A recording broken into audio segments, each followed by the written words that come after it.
Beware, this content may contain adult content and we cannot promise that there won't be any talk about porn or lewd hentai.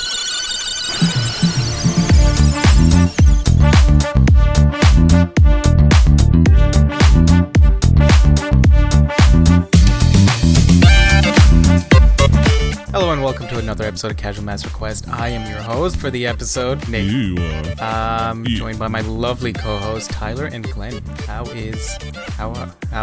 you guys? So, the three of us, it's Nick, Dick, and Prick. So, yeah, we run. Wait, who's Dick and who's Prick?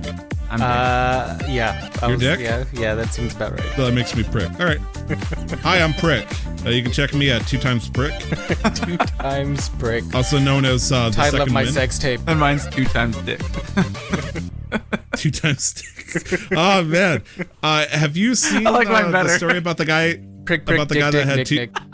two penises? Yes. Wait, what? Yes. Yeah, there's a guy who's been very open about the fact he has two mostly fully functioning penises. I believe they're vertically placed.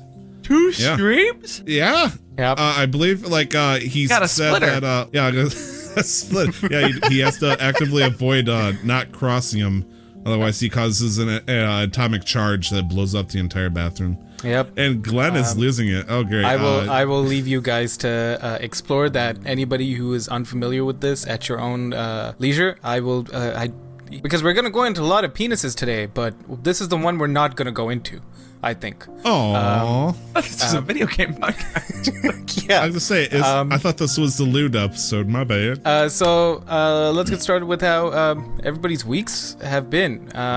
Tyler, we were just talking about monkeys. Yeah. Oh, yeah. Speaking of monkeys, and that is a beautiful, such a good Paul Blart segue.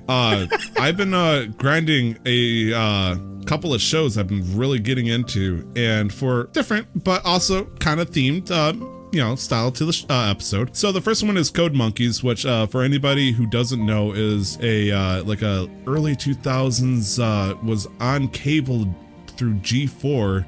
It was an animated series about a 1980s developer team that got bought out by a money-grubbing Mr. Krabs style Texan who was very, very racist. And it's a cartoon. Imagine if an 8-bit equivalent of Family Guy, except they're all video game developers. Like, nothing really good. Oh, maybe The Office. This was The Office before it hit its prime. It is a great show, and it got 2 seasons before it eventually got canceled out. There's a couple of scenes like you fight off robot Hitler from Wolfenstein. Michael Jackson comes in to do his game back in the 80s. I believe there is a scene where, what is Lenny? Well, maybe Nick would know this. What is the name of the person that worked with Steve Jobs to create Apple? Wozniak?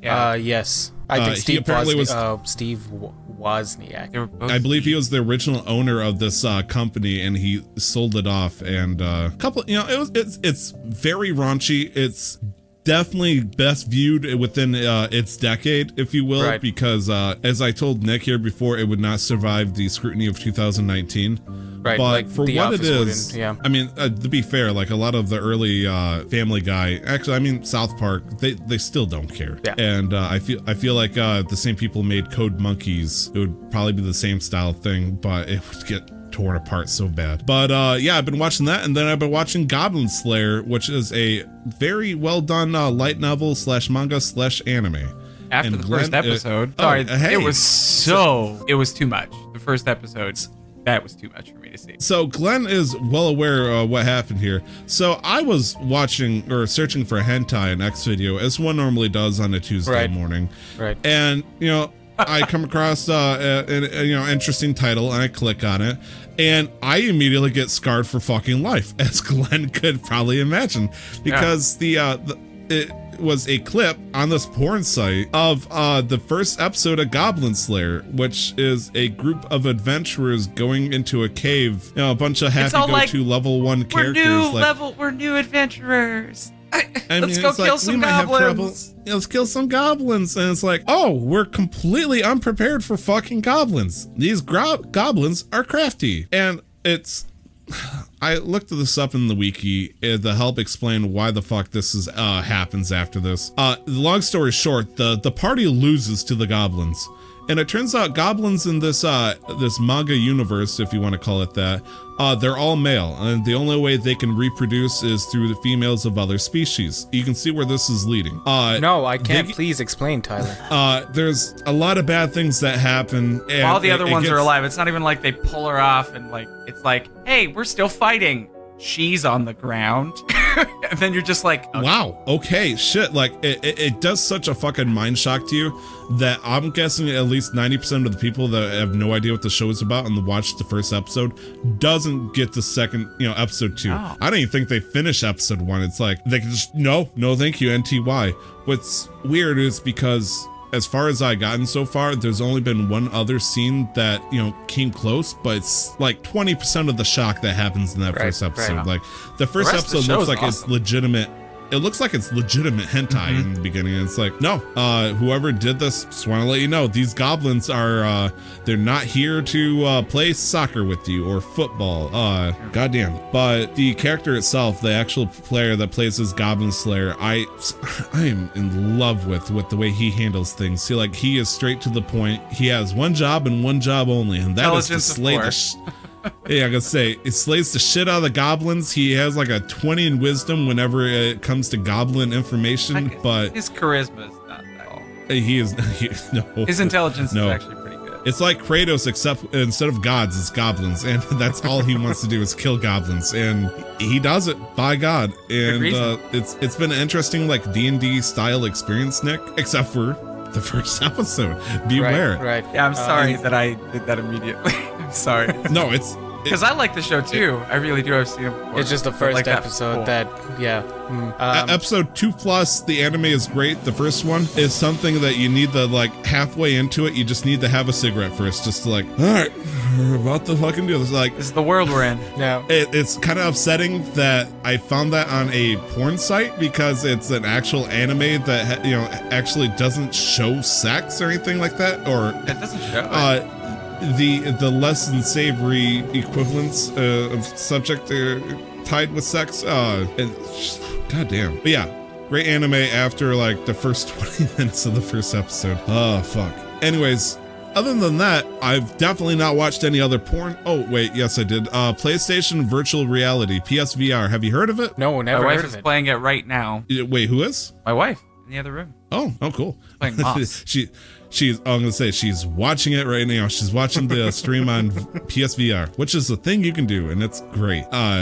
So I discovered, I kind of looked it up and I was like, it's probably not going to work or anything like that. There's a lot of things you can watch on PlayStation VR. Such as? Movies. Right. Twitch, YouTube videos, 3D documents, 360. A lot of good VR games that last about 30 minutes, and smut. A lot of smut. Oh, yeah.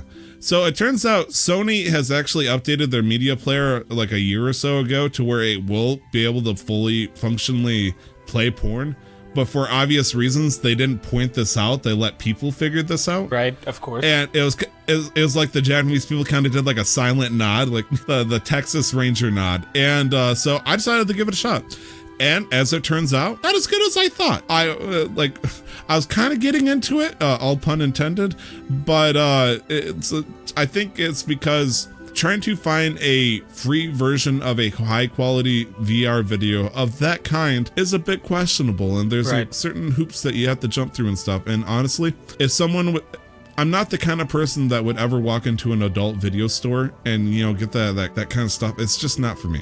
But I'm a guy. We're all guys here. Women too.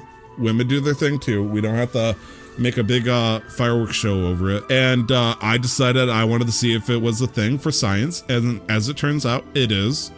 There's so many fucking hoops that go for it, and honestly, I don't think it's worth it. That's entirely fair. We don't need the full rub and tug details, just the nice bullet points, Tyler. I mean, the depth on it. I'm just kidding. I felt like I was between the booth. It was crazy.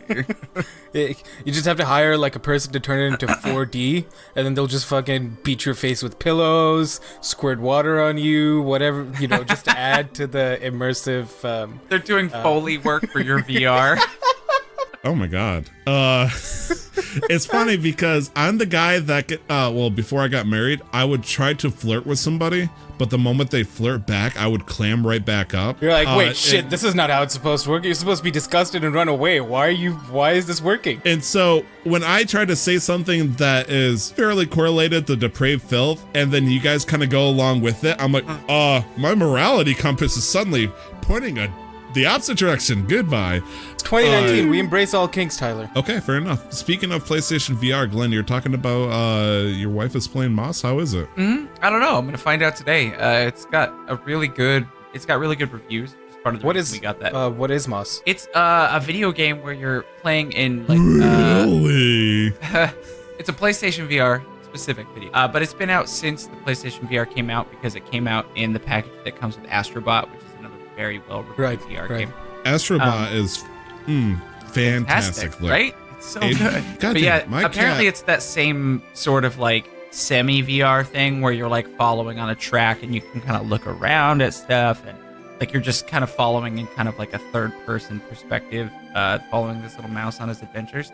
I don't know too much about I try not to read about video games before I play them too much because I'm afraid I'll get plot spoilers. Yeah. But it's got good reviews and we'll find out next week from her. Okay, cool. I'll tell you what she said. So yeah, a lot of fun. I think she loves Astrobot, so she had like 100% ever. It just feels like Astrobot was for me, Beat Saber is probably like the pinnacle of PlayStation VR games. I want it so bad. But there's plenty of other games where you just have such a good time enjoying it in VR that you sometimes forget. It's like, wow, PSVR is actually pretty fucking good. Mm-hmm. The games specifically. Right.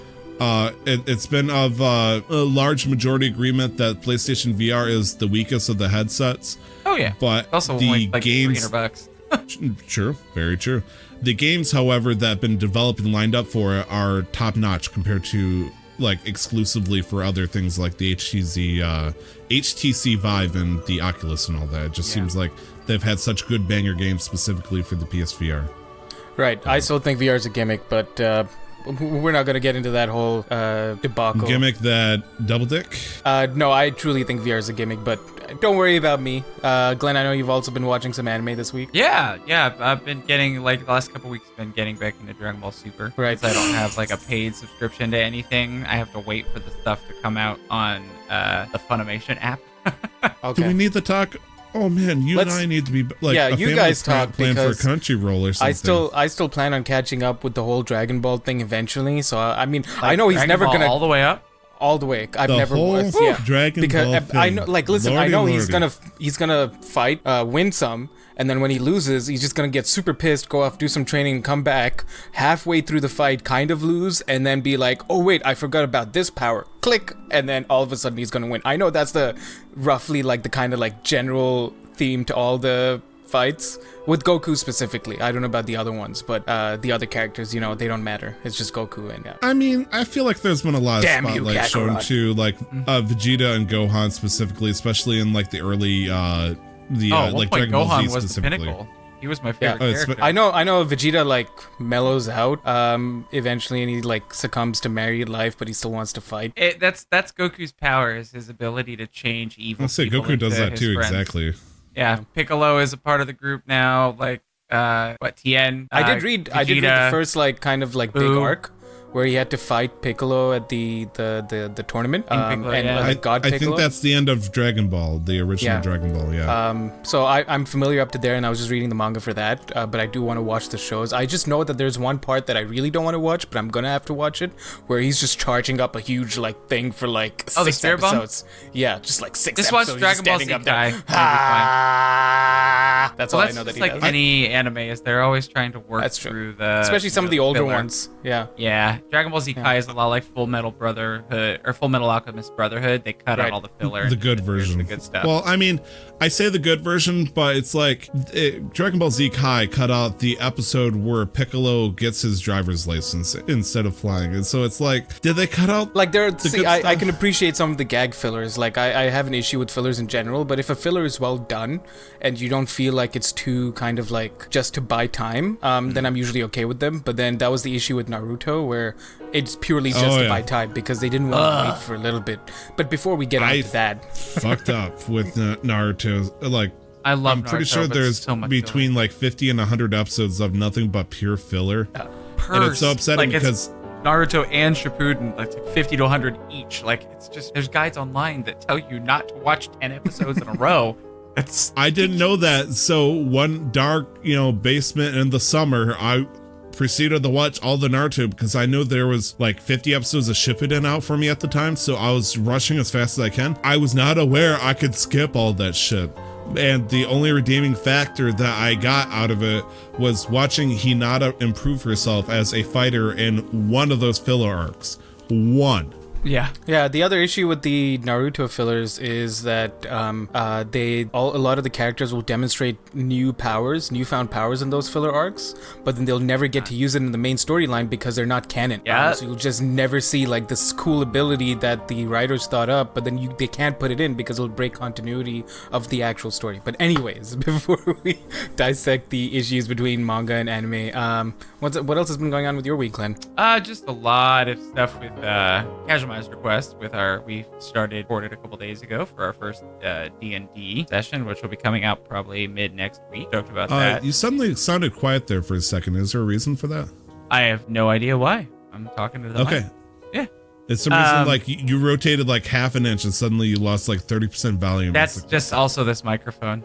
I need to get a cloud lifter for it really bad. Yeah, there's no way to get clean gain on it. Okay, I'm trying to Len, I'm not sure if you've listened to our podcast before because right now you sound fantastic, but when it all comes together, for some reason, it's like you'll suddenly become quiet in certain sections, and the only way I can fix it is compression. And you have such a beautiful voice. It breaks my heart every time I gotta use compression on your voice. It might be the same thing with my mic. These are just how cardioid microphones work, and so like if you don't get the placement right, it's just fucky. Yeah, this one, especially when it comes to, this is like the industry standard for voice acting and voice recording and stuff like that, but it needs more clean gain. So the only way to work right now is I have to be compressed as hell on ready to roll stuff as well, because if I'm ever on this mic, I have to be right here speaking straightforward. Otherwise, it's very hard, especially very because we are people and we are animate, and so like it even for me, if I were to sit here, Tyler, like throughout this entire year, if I were to just sit like this and never look at the mic, like the camera or the screen, you'd have consistent sound quality throughout, but then you just see me look like this the entire time. He's trying to do on me. I cannot move. I think yours, because of the way it's set up, pretty sure yours is also a cardioid, but then it's got a wider range, like it's just got a wider kind of like pickup area, which is why you're a lot more consistent than us. Like technology is I'm the amazing. drunk guy at the bar. I'm picking up lines everywhere. Yeah. Okay. Yeah, Glenn, I cut you off with that concern. Do you remember what you were talking about? Oh, we were talking about just everything going on. CMQ. Because I'm trying to keep myself quiet because I'm making sure I'm watching my levels so I don't peak. Because I was peaking a little bit, and so I'm watching that. So I don't want to do that to you. Well, Glenn, if you're gonna be like that, then maybe you shouldn't just talk at all. That's my Roger voice. Yeah. No, but yeah, between CMQ recording for that, I'm excited to kind of sit down and record some fun stuff for the intro and outro on that and get that to you guys. And then also ready to roll stuff. We were supposed to record last night, but our DM got sick. And then the girls' stream is tonight normally, but the DM got called into work, and so like I had like a really busy weekend planned, and we were gonna have recorded 3 times for Ready to Roll because we're trying to get to season 3 on that one. But it just ended up being a nice, like, easy weekend. So Sarah's playing video games today, and I'm gonna play some WoW after this, and then tomorrow I'm gonna work on the podcast. Question for you, if I could, please. Happily busy. The episode that came out this week, which if you remember, it's the episode where you fight a bunch of Jeffs. Yeah. How far long ago have you recorded that? Sometimes what we'll do is we'll record 2 in a session and make it feel like it's it's next week. But we just like literally paused it for 5 minutes and then started it over. It's been 7 whole days. Yeah, it's been, like when we do the recap, I'm terrible at the recaps because I merged the episodes. So I'm always just like, yeah, we did this. And they're like, actually, that was 2 weeks ago. And I'm like, oh, right. And they're like, come on, that was only 1 week ago. And I'm like, dude, that was 5. That's even worse. But yeah, I think we have up to a point where we have resolved that whole thing with the Jeff situation and gotten out so 1 or 2 more episodes or Don't anything. spoil it for me, jeez. We resolved it. I'm not gonna tell you what happens with that. I didn't tell you what happens. I just said the situations. Right. Of course. Basically, it was throwing me off because I was listening to the podcast and they're talking about how excited you are for World of Warcraft Classic to come out. I'm like, the fuck? Like, that dates it a little bit. Yeah, it really dated it. Just a little bit. I'm so excited that I got to meet multiple people from Ready to Roll through World of Warcraft. Oh yeah. Man, especially Cello. Oh my gosh, I'm in love with the guy. Like, you know, I'm married, all that. I got to show the ring and all that, but he's such a cool person, both in character and as a person. And it was so excited to just at least hang out with him for a little bit. And you too, Glenn, of course, yes. Right. Of course. Except Ravon is a much simpler character. Together. He's like a cynical version of me, so like he's super easy to roleplay. I understand that when it comes. Who are you talking about? Ravon. Zach? Oh, him. Yeah. Yeah, that dickhead intellectual that I play in the podcast. Yeah. That's okay. Remember, I claimed dick at the beginning of the podcast, so. You're right. That's all that's been going on with me. I think me and Tyler have gotten plenty of chance to give updates. What do you got? It's actually been kind of slow with the amount of things going on. The one thing I was thinking about, so things that have happened recently with my family. So, you know, as people may know, I was away for 2 weeks. I was in the UK. The primary purpose of that trip was to go out and see some family and my dad and my sister, because my sister is going to start school in the UK and now she's in Edinburgh. Where she's probably going to be there for the next 5 years at least. And then I recently learned that my dad got a new job, and he's moving from my home country, not my home country, but the country I grew up for 17 years, the United Arab Emirates, where Abu Dhabi and Dubai are. He's moving from there to Germany. And so he called me this past week. He's like, is there anything you want to keep? And I'm like, what? Maybe. He's like, well, I'm just getting rid of everything. I'm like, okay, cool. I got all my important shit with me anyways. I just told him to keep my skateboards, because even though I'm never gonna ride again, they still hold like sentimental value. Yeah. And then my mom's probably gonna be in Dubai for another 1.5 2 years, and then probably go back to India for a bit. So now we're all split. I'm here all the way on the west coast of Vancouver. My sister's in Edinburgh in Scotland. My dad's gonna be in Nuremberg in Germany, and my mom's gonna be in India at some point. And so now organizing family like vacations is going to be a pain, because not only do I have to reunions would be fun. Jesus. Because not only do I have to travel, I have to like figure out how I'm going to split time between my dad and my mom, because they're divorced.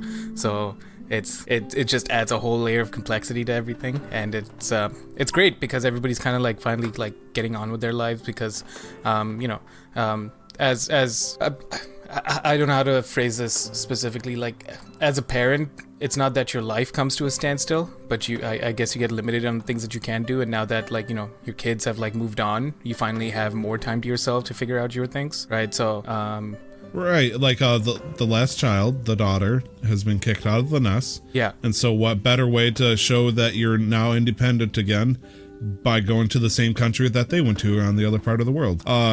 So yeah, it's just amazing to think about. And yeah, like I'm taking full advantage of, you know, the fact that at least for the next year, my dad's funding me, and I'm gonna go back home this winter, and I haven't been in about 2 years, and it's probably going to be the last time I'll be able to do that on somebody else's bill, because getting a ticket back to Dubai right now would be about 1,500 Canadian, 1,600 Canadian at the very least, like around trip. And that is how much US? Let's say about 1,200. Wow. Yeah.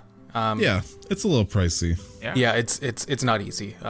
So acknowledging taking full advantage of that privilege, which is why I've been able to travel so much too, before I start having to foot my own bill. I mean, let your dad know that you have family over in Michigan, right? Oh yeah, no, like that's the great thing though. Honestly, there's so many places I want to go to in the States, and it's so great that it's cheaper than for me to travel to other parts. Like, all I'd have to do is drive down to Seattle and just take a flight out. Right now, at this point, it's just purely schools, you know, scheduling around school and stuff. So I have to pick and choose which places I go to and when, and like which would have more sense for me to make either a long distance journey or, you know, to put me out of my own routine a little bit. But You beyond take that, the PCH on down. Just come down to good old LA, bro. yeah, bro. I'm trying to I'd be get down my with fucking meeting up friend in to LA get. one time. I'm trying to get my fucking friend to get his US visa so I can do a road trip because I think that would be great. But he doesn't want to because he's a lazy piece of shit, and I've been telling him since 2014. So I'm just gonna leave it anymore. I'm not gonna like bother him anymore. I'll just make new friends who want to go on a road trip. Why'd you leave me, man? I'm gonna get it sometime. Beyond that, I have been dealing with some shitty drivers this week. Specifically, one example stands out. Ooh, we got signals. examples. Let's do it. So straight road, 2 signals, right? Approaching the first signal, I have to go.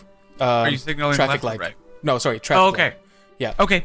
That's a signal too. Sorry. Yeah. Vernacular. I call signals indicators or turn signal. Okay. I'd say. Yeah. What? Are you okay? Do you smell toast? No, like we call them indicators.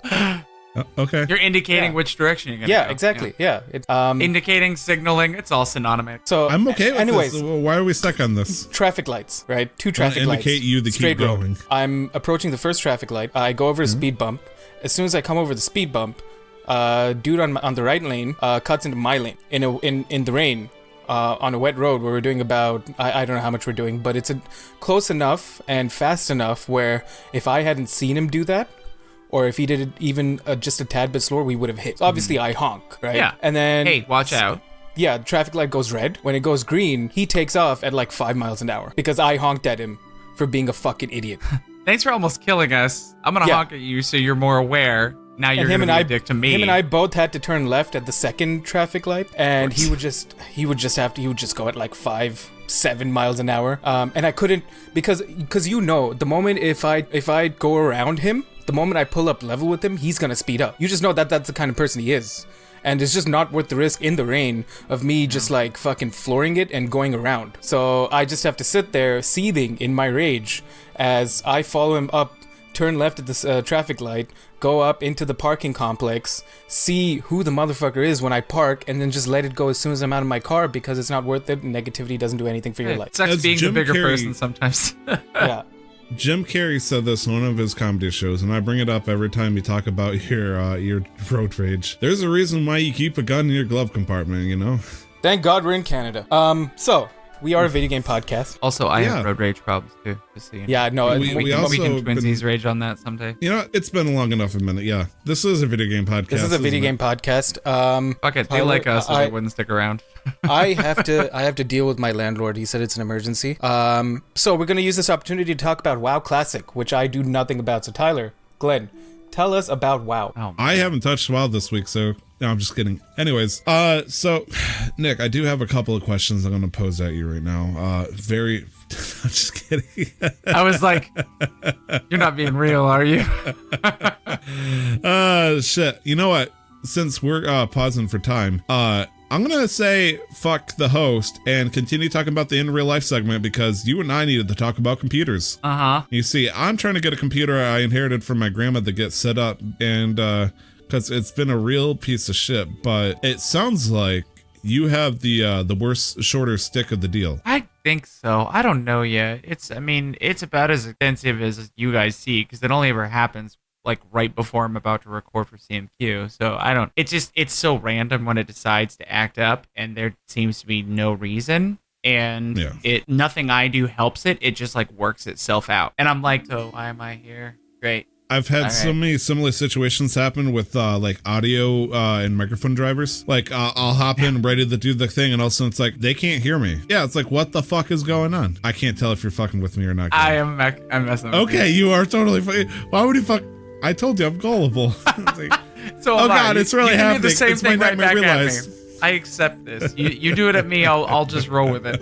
Oh, jeez. And so, yeah, it's so weird how making a podcast, so much can go right, and it's so great when everything's perfect, but there's like that 100 different variables that can just trigger any given moment for each of us, and all it takes is, one or two of those to suddenly trigger at the wrong time, and hell, you're ready to say, fuck the podcast, I can't do this, this computer's trying to kill me. Yeah. Well, I just didn't want to be the reason why you guys had to delay starting, like everybody has, plans and stuff like that. I didn't want to, like, if I'm going to sit there and struggle with it for 2 hours, I'm not going to make you guys. My plans is PSVR, Porn Take 2, and Zelda. So it's like, I mean, honestly, all I keep thinking about is D&D because I got fucking D&D in the brain. I want to play so much D&D right now. Oh, that's good. Dungeons and Dragons. It's good, except I got to wait until tomorrow to either kill a group, which I feel terrible over, or Thursday to where I fight off some vine swinging motherfuckers and all. Excuse me and all that. Anyways, on ropes. Think of Robin's Merry Band of Thieves. That's the visual I was going for. Oh, so we're fighting the Woo Robin Hood. Well, they made the Woo. Why do they have to be the Woo clan? Oh, that's a good question.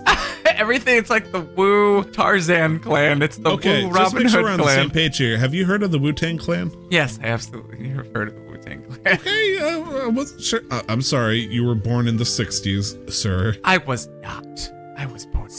Oh, I'm sorry, you were born in the wrong decade then. What? I had a lip ring. Okay. I have tattoos. I would have been a super bad boy in the 60s. Oh, yeah. All the mothers would have closed their shutters on you. So he has a beard. That's forbidden. He's not an army man like my son. No. You've been playing World of Warcraft Classic. What level have you gotten your character to? I'm a level 41 arms warrior now. Nice. I think I'm due right around 6 days of gameplay already. Nice. That's awesome.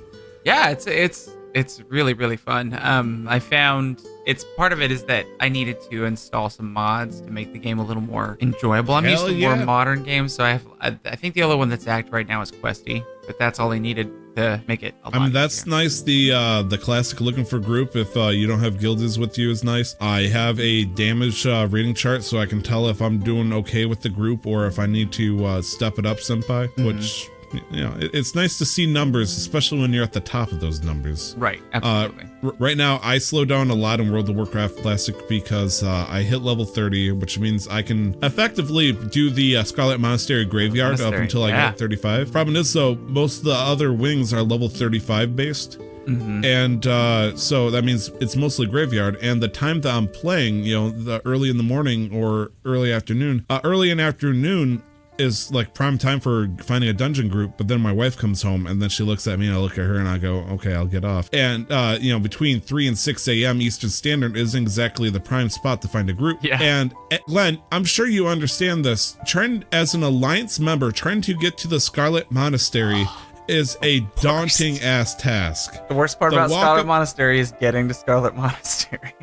Like, the concept that I had somebody explain to me that the best way to get to there is to take off all my armor and run naked through an area that has enemies twice my level, obliterating me, dying, going back, doing a corpse run, doing it again, and just dying my way all the way to the area. And then, ignore the fact that it's just swarming with horde because it's the undead starting zone, which doesn't help the case. Sounds like you picked the wrong side. For this particular area, 100%. Yeah. Because, like, this dungeon has 4 different portals of 4 different wings.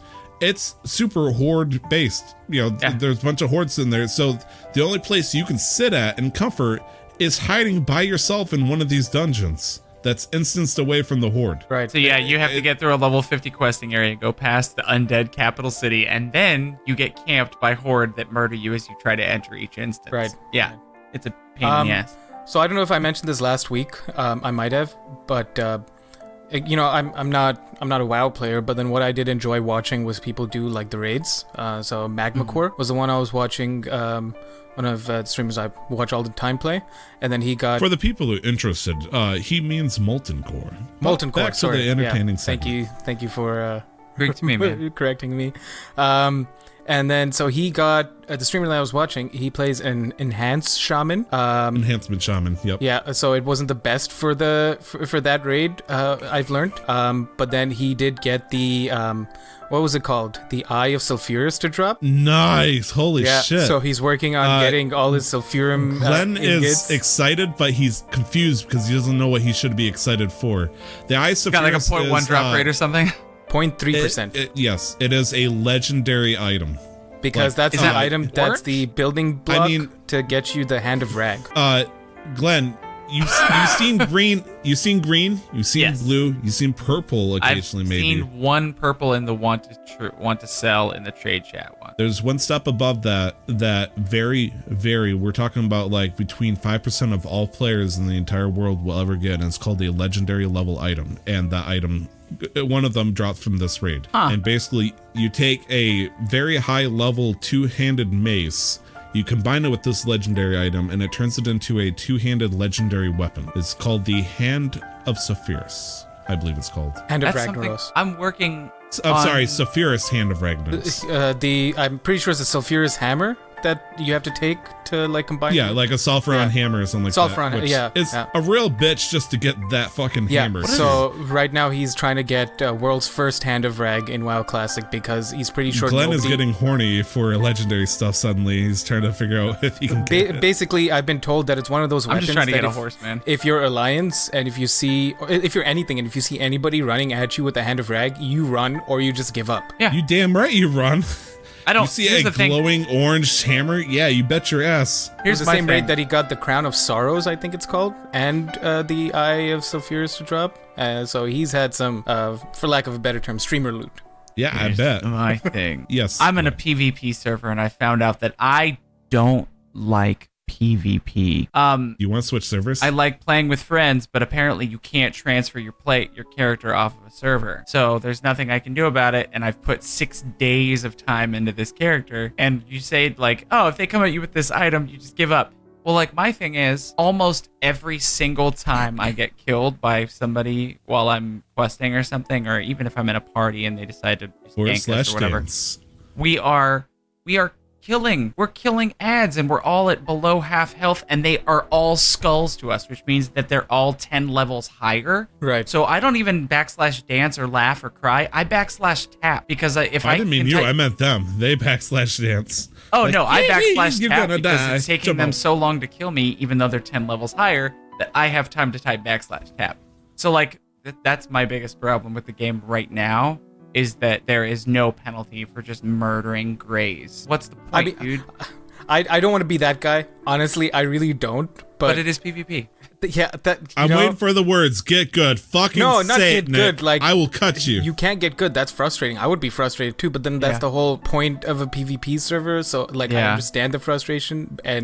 But then I don't know. They had a solution for it though. It's called Battlegrounds. Yeah. Or which is, or I'm like pretty sure that's going to come out penalties. soon enough. Yeah. Or like enact the honor system and have them get penalized when they kill players that are that low. They won't kill us anymore. I can still quest then. Even on a PvP server, there are certain like factions, or if you are in, let's say we're Alliance, if you are in a Alliance-owned territory such as Duskwood or Westfall, they can't attack you unless you initiate it with them. Right. Or if you have PvP enacted, you can say PvP down, yeah. And so it stops people, level 60 horde from coming in and killing all the level 1 players. But the moment you try to go into like a level 30 area, I'm pretty sure every single fucking one, any area that's like level 30 or plus, is called a contested area, which means both people will quest there and they are there to fuck you up. That is why I don't go.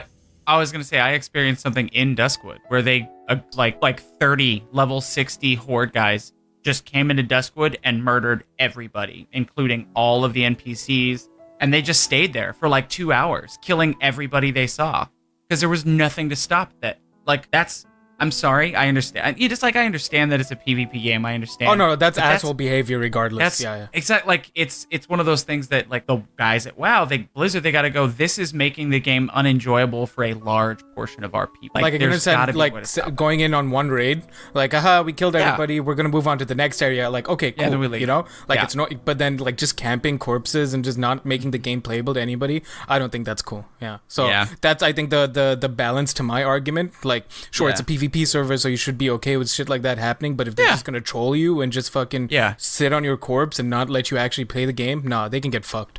No, when they kill me and I die and then I come back to my body and shadow meld or whatever and then respawn and they just happen to kill me on their way to a quest, great, I don't care. It doesn't actually mess up your armor. Your durability doesn't go down for PvP deaths, so it doesn't bother me if they're not camping. You know what I mean? So yeah, I feel that. It sucks because in the current retail version of WoW, you can transfer a service or a character over for $25, which, you know, stinks. You know, that's $25 for one character, but still, if you play one character and you dedicate your life and you realize that this one server just has it out for you, $25 is an easy fix for a fresh start. It is. Or Blizzard also said in the beginning of this, if there's certain servers that get overpopulated and you're just, you know, sitting there for 2 hours trying to get in, which, you know, happened in the very beginning, they would give us the chance to, for free, move to a lower populated server. I don't even know what that fucking happened. But yeah, as Glenn said, it's currently impossible to transfer to different servers. I went in with a grain of salt because I've never played a PvP server on WoW before, because I don't like fighting with the Horde. I like the lore behind it. Let the NPCs duke it out. I want to just, you know, get my levels and do my raids and whatnot. Just want to play the game. Yeah. If you want to fight Horde, you go to Battlegrounds. You know, like, that's exactly how I feel about it too. I just did it. The guys that got me into it were like, "This is the server we're on," and I was like, "Okay." We made a mistake. Uh-oh. Let us cut our losses, Glenn. Let us delete our characters holding hands together. No, can't do it. Can't do it.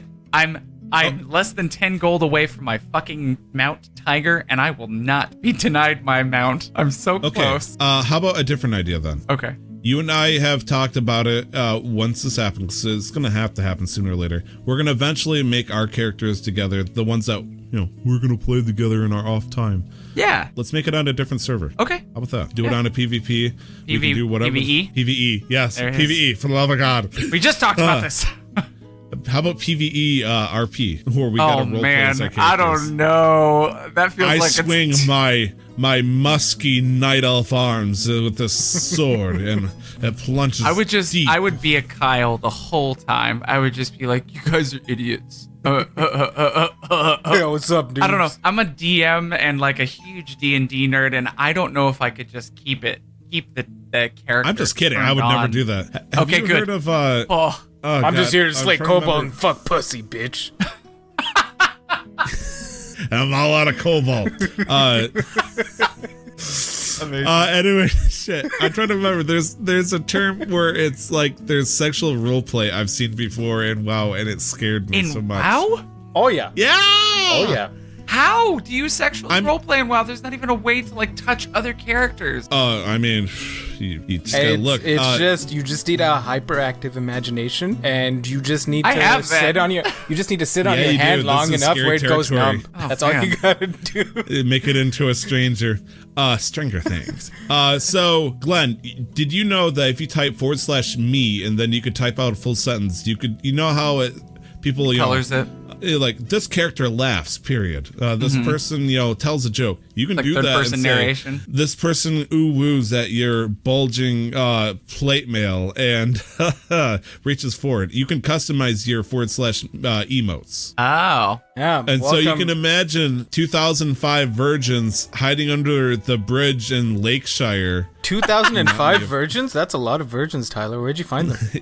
That's what people were telling me is that the RP servers in Goldshire get super weird. Yeah, well, I mean, if you thought GTA RP was popular, like I've been told and I've read a few accounts of how rampant WoW RP used to be. So I think that was really the start of like, or at least the standardization or normalization of like RP in video games. I'd like to think, because WoW came out so long ago. So it was the first really big MMORPG. Yeah. Can I say a ridiculous and outrageous statement? I thought World of Warcraft was actually going to get me to lose my virginity. And Nick is like, okay. Here's the thing. No way. My cousin met her husband on Lotro, on an RP server on Lotro. I mean, I had like a non-0% chance of this happening, like in my favor. I'm going to tell you a quick story. So, and back when I first started playing World of Warcraft, I met a lady. This is not the person in question. This lady was, super friendly. She was older, like by 5 years. I was in college, and then I met her husband. Good time. And then, and it was actually the husband that seduced him. Plot twist. Okay, I'm in. Well, technically he's in. So anyways, they're talking about, I start talking with them over the course of months, that we talk about in real life stuff all the time. I'm in college. Turns out they lived in Michigan. And they're like, yeah, before we move out of the state, me and a bunch of the friends, aka other guildies I've talked to, are going to go to this location I am 5 minutes of a walk from, to a dance club with alcohol. 20-year-old me is like, no shit. And you're like, yeah, by the way, these two ladies are single. I'm like, go on. Like, 20-year-old me who's like, cute, puffy, cleanly shaven cheeks, like, got my little twirly hat with the propeller on top. And it's like, oh boy. And I just make lollipop. And so meeting these people, from World of Warcraft, and just like the chances of them living not only near me, but they, I was going to have my once in the chance going to a strip club, or not strip club, a dance club, to meet these people who are going to get intoxicated. I can, of course, because I'm underage, and we're going to dance. It's a last hurrah. Things could get kind of weird. And so, yeah, I was like, wow, I think tonight's my night. And I kind of like look up at, this picture of probably like Link from Legend of Zelda, and it says, I'm gonna be a hero today. Just, bless me, senpai. I brush my jimmies back so they remain unstirred, and bless me, senpai. And I show up at the dance club like an hour and a half early before they even open. Oh man, I was a little eager. I realized I couldn't. Eager, you wanted that. I almost came way too early. Anyways, that's what she said. Yep. Well, no, that's what I said. Anyways, I went to the next door Burger King. I didn't want to get anything too crazy, so I got myself a milkshake, a giant milkshake. I'm lactose intolerant. So, continuing on the story, I, hour and a half later, get into the dance club, meet all these people. There's two ladies. One I'm particularly fond of, and the other one is kind of seeing someone, so I didn't want to disrespect that, but, the mood was right. There's a dance floor. The husband that was there, the only other voice of reason beyond, horn dog college student, aka me, gets so drunk he passes out on the table, leaving 3 intoxicated ladies. And me, the guy who has a dyed black afro hair, start doing dance moves with them. And so I discovered the joys of grinding that night, which, excited, naive me, that was a great one. And yes, this all ties back to World of Warcraft. Anyways, an episode of the guild. A Chad walks up. Oh no. A Chad walks up and goes up to this girl who's seeing somebody right now. This girl is less than 5 feet tall. Like, she is a very, very petite lady. And so this Chad, goes up and starts dancing with her, and she's into it. And all of a sudden, he's starting to put her hands all over her in ways that she clearly, in a sober state, would not appreciate. But she's like too drunk to care at this point. They look at me, and I'm like, guys, I've never gotten into a fight in my life here. And one of them looks at me and says, "You're the tank. Get aggro." And I'm like, and so I Mother, fucking if I march never up. return, I need you to know that I did my best. Honorably. I died honorably. I did my job as a tank. So what I do is I scoop up this, person who is older than me, but is like 2 feet shorter than me. I put her on a raised platform, and I do like the most bullshit trying to keep up this performance voice I could possibly think of, and I point out with 2 fingers like the jab going, "You leave my sister the fuck alone or I'm gonna fuck your ass up." And I say it exact words that sounds very questionable, but whatever. And he loses his shit, and he's like, "Yo bro, you wanna fight?" And all that stuff. He's super drunk as shit. Bouncers come as soon as they hear the fight, and he's getting ready to throw fists. I am ready to piss my pants. My stomach starts gurgling the wrong way because lactose intolerance starts to kick in. So they're pulling away. They throw him out. I look, these 3 ladies are very impressed with me, and I run straight to the bathroom and shit my guts out because that milkshake just destroyed me with that amount of stress. But I tanked the most important boss that day, and I held aggro long enough for the DPS to take him out. And so, yeah, I like tank. Tyler, everyone. I just wanted to say, you are truly the people's hero. Yeah? Yeah. You fought the Chad, man. Yeah, did you, Graham? Anybody who's willing to stand up to Chad. Nick in the chat is asking about the club story from CMU. Yes, that is. Thank you. Yep. I didn't want to point out the location because Nick's saying I talked. And yes, I do fabricate. And that's a point of storytelling. It was a good recap for that story because this is the first time Glenn's heard it. Yeah. True. Yeah. True. World of Warcraft. Let's move away from World of Warcraft. 3-hour podcast. Let's fucking do this. I'm gonna talk about. Can I say one last thing about World of Warcraft? Of course. I'm just really close to getting my mount, and I'm super stoked about it. Nice. Yeah, you said you were 10 gold away. That's right.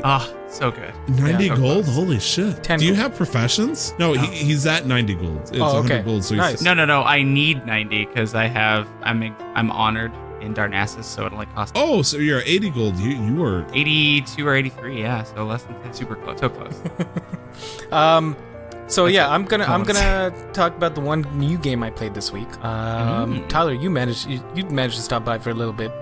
What were your thoughts about the game? Just very vague. Let's first name the title of the game. I wanted to do the whole mysterious thing, then I was going to talk about it, but okay, sure. Okay, no, sure. No, I'm going to do it now. It's called the Untitled Goose Game. I was going to That already say, feels pretty generic. I sip my drink ready to give an intro, but then the door opens with smoke filling the bar tavern. In walks in a mysterious figure in a cloak with a top hat and a beak. This is the Untitled Goose Game. So yeah, I played the Untitled Goose Game. Somebody's discovering powers they didn't know they had, a la Dragon Ball Z in our chat right now. So the Untitled Goose Game came out a little while ago. I bought it on the Epic launcher. I don't know if it's Epic exclusive right now, but it's also on the Switch. It is $15. And basically the game is you play as a goose, and your aim is to terrorize the little town you're in. And it's a stealth game, kind of stealth adventure game where you're supposed to do things in quiet action. You're supposed to steal things, you can make people trip, you can break things. You're just supposed to cause as much mayhem as you can.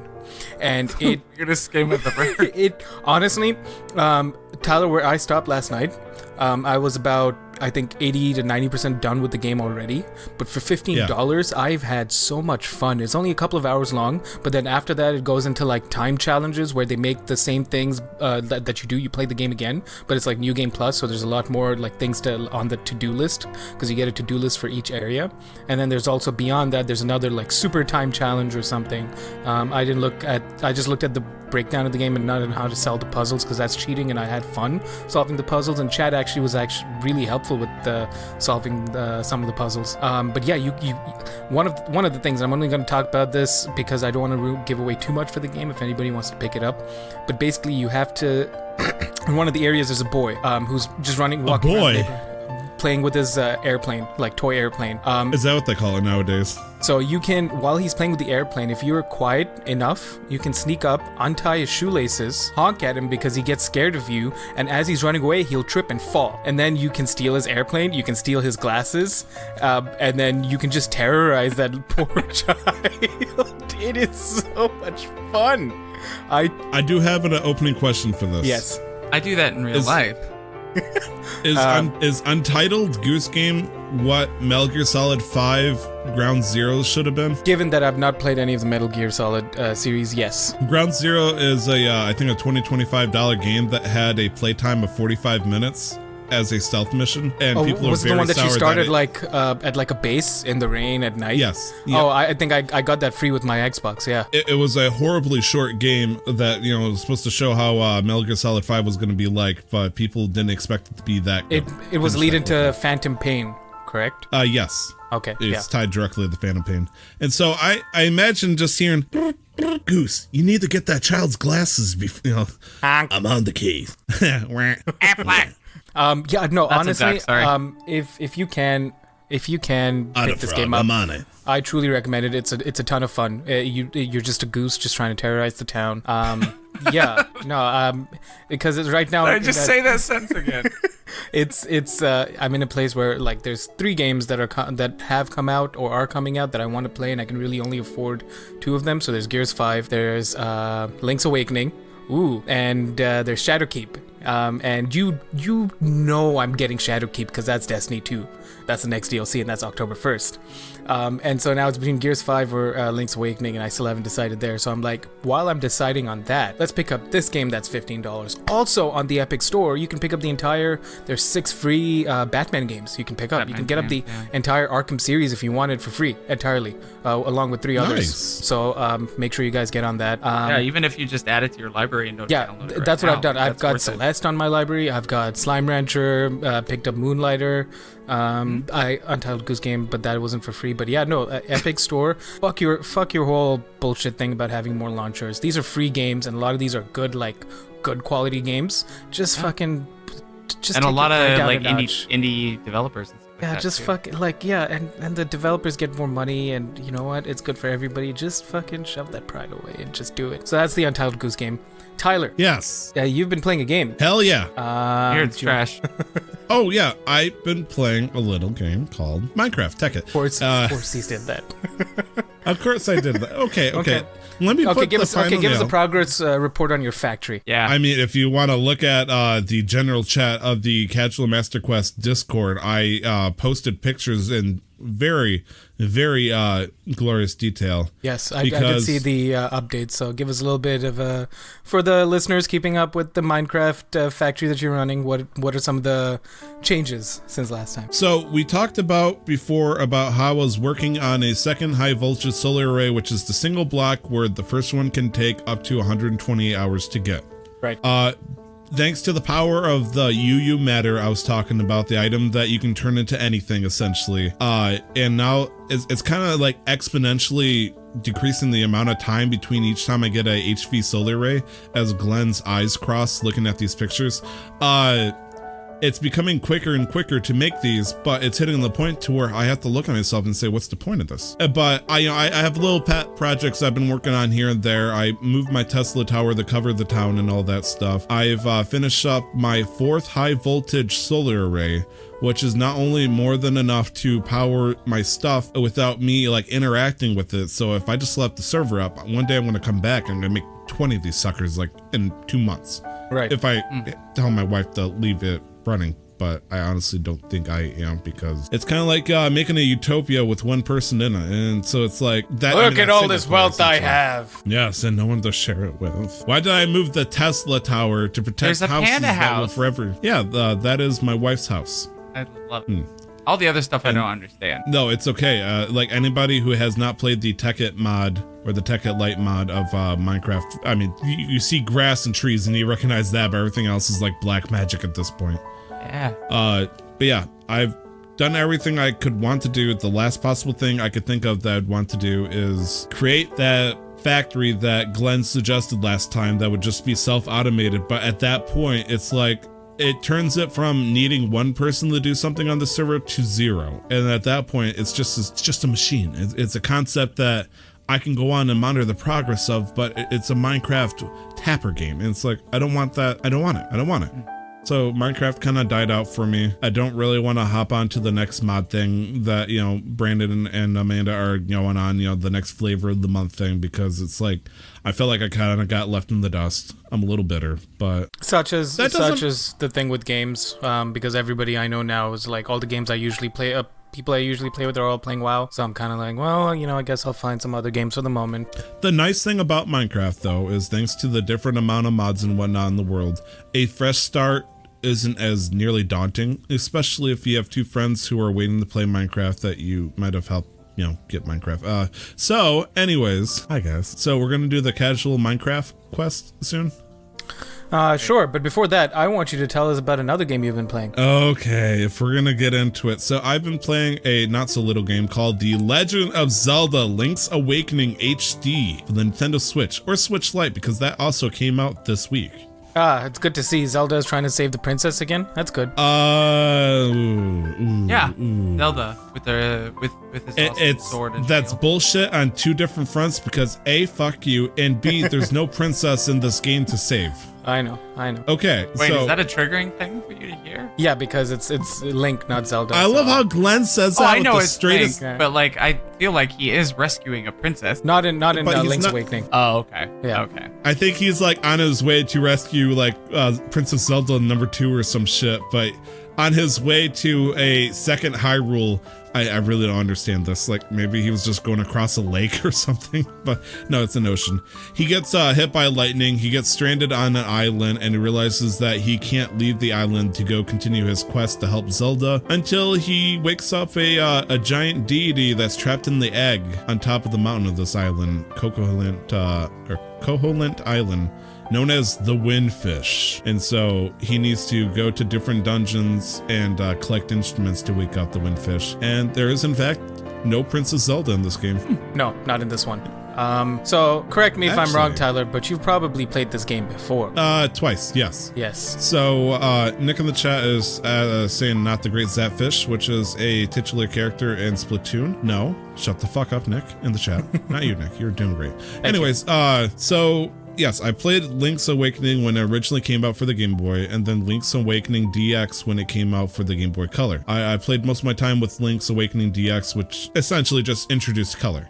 Right. Because, ye old times, it was just gray, but, now you can see Link in green. And this is, I believe, the third Zelda game to get produced, if we're ignoring any other possible, side games that were not made by Nintendo. So this is the game that came out before Link to the Past. This was the one that started to test out the more features that we know nowadays, such as new items, dungeon layout, the exploration style, and whatnot. Because it felt like after the first one, they did okay, but it felt kind of weird. They, it's like, hey, should we make the players bomb every wall in the whole fucking map to try to find a dungeon? No? Okay, let's make it a side scroller. Whoops, we fucked up.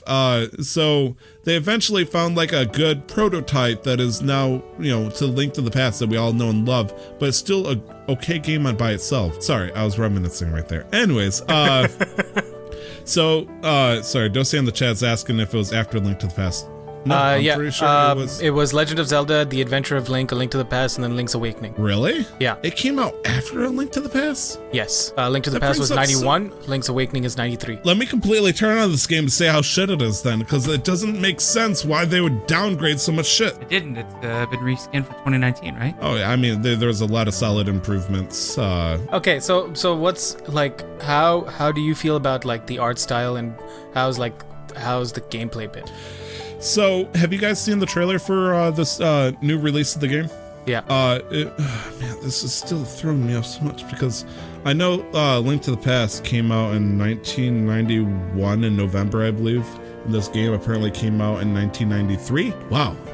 That brings up a lot of questions. Dose, I was wrong. I apologize. I guess we need to do the what do you call it? I can't remember what it was called. The Nick Switch Initiative? Zelda initiative. In order for me to be able to play Link's Awakening for the Switch again, I must first answer correctly. We're gonna make it worse. In order for you to play Breath of the Wild 2, we're gonna do an in-depth quiz about each and every Zelda game ever made, and if you get even one answer wrong, you will never be allowed to play Breath of the Wild 2. That's where you say, what is the, how many rupees can one get within an hour? And it's some ball power cancer, and I get 5 rupees off or some shit. Damn you, Nick. Nick, in this hypothetical situation, are we talking about every single Zelda game created or a Nintendo licensed Zelda? No, every single one. So you're saying that I should be knowledgeable about the fan-made games and the CDI Philip games as well? If any indication to whether that should be a yes or no, I would leave it up to the shield of the Hyrule shield on your wall. Okay, excuse me then. Fuck you. So anyways. The Legend of Zelda Link's Awakening HD. It's amazing because you set the bar high enough that I could reach it, but it's going to be hard.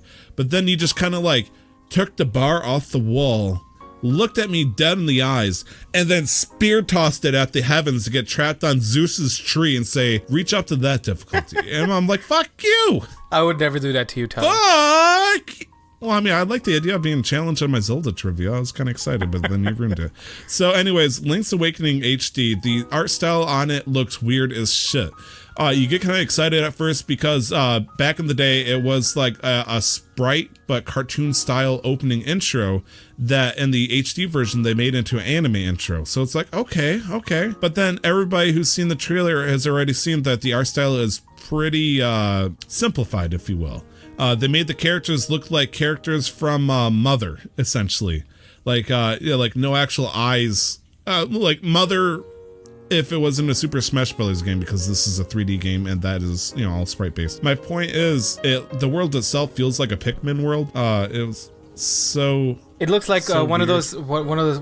What is it called? That I think it's primarily a North American thing. That kids would do in school, like a diorama. Oh, I was gonna say claymation, but yeah, or claymation too, styles, like kind of like that kind of style, and it's like top down.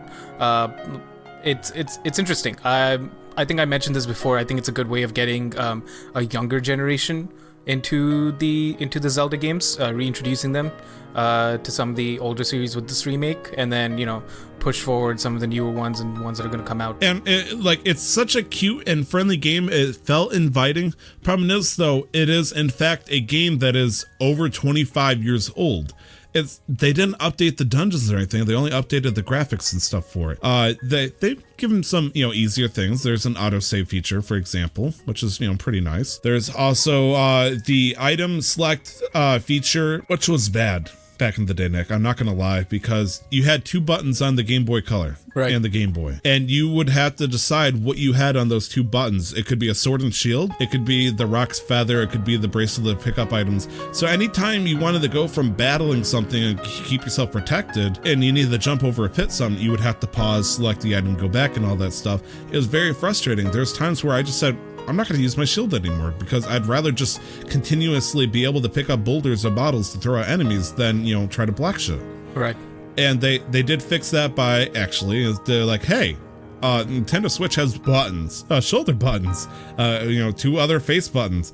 And so being able to shield with R instead of focusing on the X and Y assigned to certain specific items, being able to hold A to Pegasus Dash and all that stuff, shit like that, it's much more convenient. I like it. Right, so some more modern quality of life improvements. Yes. There is a couple of things I've noticed and other people have noticed. I'm going to talk about what I thought about first. The edge of the screen is blurred out. I've talked with you about this, or no, I think I talked with Nick about this in the chat, about how I feel like maybe they're doing that because you're like, hey, this is the original ratio of the Game Boy Color, so we're going to put the outside to kind of give it like a more mystical feel, like this is your focus and all that. And honestly, it just feels like, did they really have to do that? Right. I mean, if you could have blurred like maybe 2% of the edge just to give it like a slight feel, but it feels like I'm losing 10% of the screen to be blurred out. And I would imagine that's very disconcerting or disorienting on like a larger screen too. Oh yeah, for fucking sure. Like it's so weird. And I do like that the art style and whatnot, everything seems fluid. A lot of people are saying that in certain areas where it's heavier in grass and whatnot, it starts to chug. This game. Right. Which is weird because, Super Mario Odyssey, this beautiful high graphics game, it didn't chug at all, but this particular game, for some reason, it chugs in the one spots. It's so weird. So it might be game engine optimization, because I was reading a thread recently about why emulator, like why is it difficult to run like old school games on newer systems, on advanced hardware, because they're so fast now. It's because the engine wasn't made for something to for the power source to be that powerful. Like it can't contain all that power within its body. So that's why emulators exist that essentially slow down the processing time and make it seem like you're running a Game Boy processor or a PlayStation processor or whatever. So maybe if they did some sort of thing where they took parts of the original engine and then patched on some newer bits to it, that would make sense, or it just might be poorly optimized. But I've been having a good time with it. The reason why I was talking about how I said earlier that it seems inviting, but it's an old ass game as well. A lot of things aren't that obvious, like to 2019 players that are new to this game versus the people that played it back in the day that had to look for walkthroughs or spend an hour trying to figure out something. Right. Good examples would be like the first area to get to the first dungeon, you got to go through a dark woods. Shocker. In the dark woods, you eventually need to get a key. Okay. Key to a dungeon. So far, so good. We know this part so far. Problem is, though, you don't know how to get to that key because each time you walk by this fucking raccoon, you get stuck in like a maze-like sequence. And he's like, haha, my nose is kind of ticklish. LOL. And that's all he says. And it's like, okay, do I get a feather? So I'm, looking, do I put a cuckoo next to him? And like, it's Final Fantasy 2 level clues to where it gives you the most, like, they don't want to hand it to you. Right. But they want you to guess. And the problem is, though, you have no idea, being this new to the game, what kind of possible items that you should have on you to be able to prepare for this. So eventually you go around to a different part of the forest, you find a mushroom, you explore even further outside the forest at this point, go to a different location, go see a witch who turns this into magic powder, throw it on this fucking raccoon, turn him back into a human, ends the curse of the area, get the key, you're gone. But it's just so weird because it's not self-contained to the forest, so you have no idea if you're supposed to explore the forest for an hour, if you're supposed to go to a different part of the overworld map to find this one thing after finding something in the forest. There's no indication whatsoever. It's so weird. But that's normal to me who's played this game before. Like, right. Okay, yeah, I made this connection. But no one else is going to know that. Right, it's like old school game design where they kind of like made you work. Like there were some things even in the early Pokemon games where it's not obvious whatsoever what you'd have to do to get past certain things or to obtain a certain item. And then eventually you'll go around exploring and then one day you're like, I wonder if I ever figured that out. And you'd go back and be like, oh, I just needed this one item that I picked up like hours ago. There's also a trading sequence, and I won't go into the full detail, but I'll, at least start it. You go to a crane game shop in the middle of this town, and one of the items that you can win is a Yoshi doll. Okay, so you get the Yoshi doll eventually. You walk out in this new game, and the kid goes, "Oh, wow, my mom wanted that. My mom happens to live at this location here." So it's like, okay, so I know I need to take this doll to this mother. So I give it to the mother, and the mother's like, "Thank you, here's this bow. Goodbye." And it's like, the fuck do I do with this bow? And so I'm like walking around, it's like, do you want to feel pretty by the power of materialism?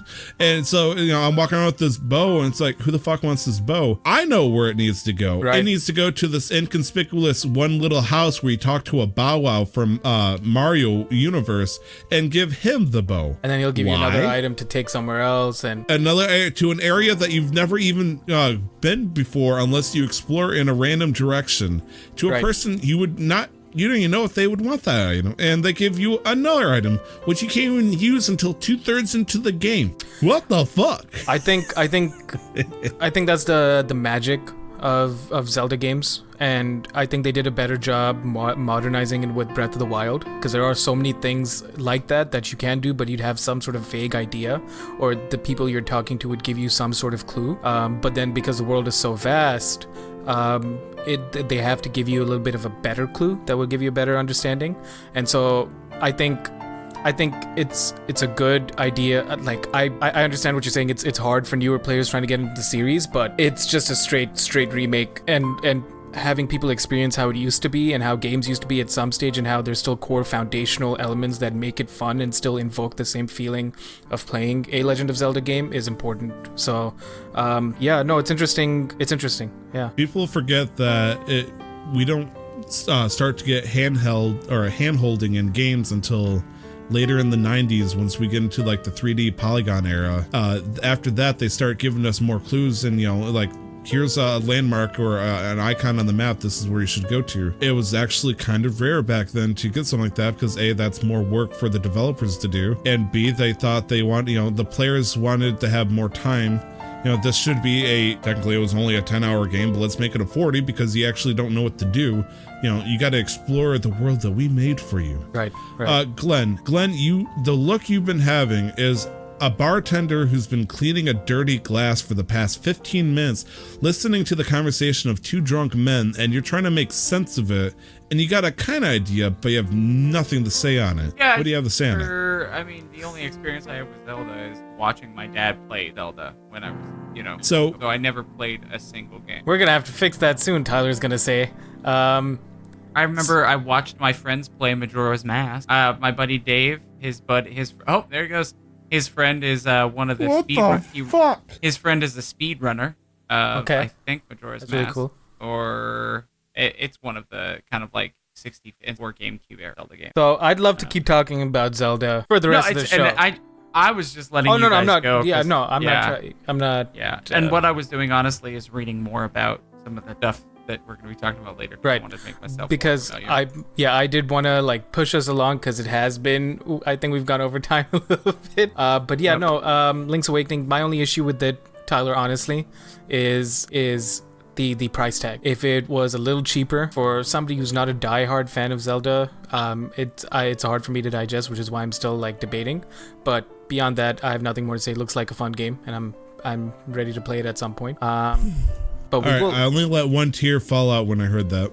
I'm gonna wipe it away. But we are gonna start moving into the modular segment and topic of the show. Unless Tyler, you had to say something else about Zelda. I just wanted to agree with your statement there. It does feel like it would have been better as a $40 game, maybe a $30, but 40, because it's Nintendo quality price. But a full $60 for a remake of a Game Boy Color game, I'm sure they put a lot of time into it. But when you think about it, Link Between Worlds, which was the sequel to Link to the Past in the 3DS, same ballpark, maybe a little bit, lower in the quality because it was a 3DS game. $40. Some of the remakes of other games like this also have been $40, but because it's for the Switch and all that stuff, they felt they can get away with it. And they probably will, if we're being completely honest. They probably. I've said before, if you put the name Zelda on it, my lizard brain at this point will buy the shit. It's very upsetting. Right.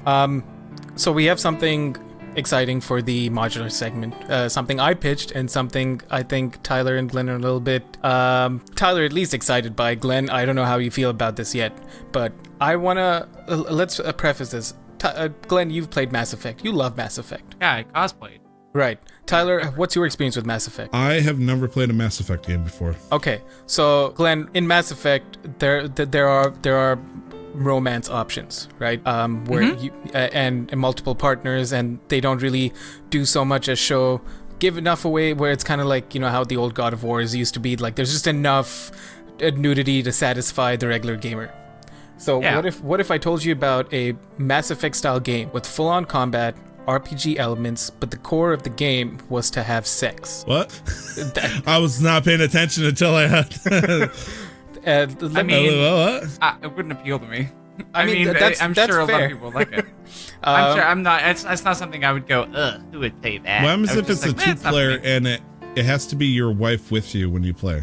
I'm sure that would appeal to a lot of swinger and poly couples. Sure. I say, what happens if it scans each of your face, so you're both your own characters in this Mass Andromeda game? And then just puts your face onto it, and okay.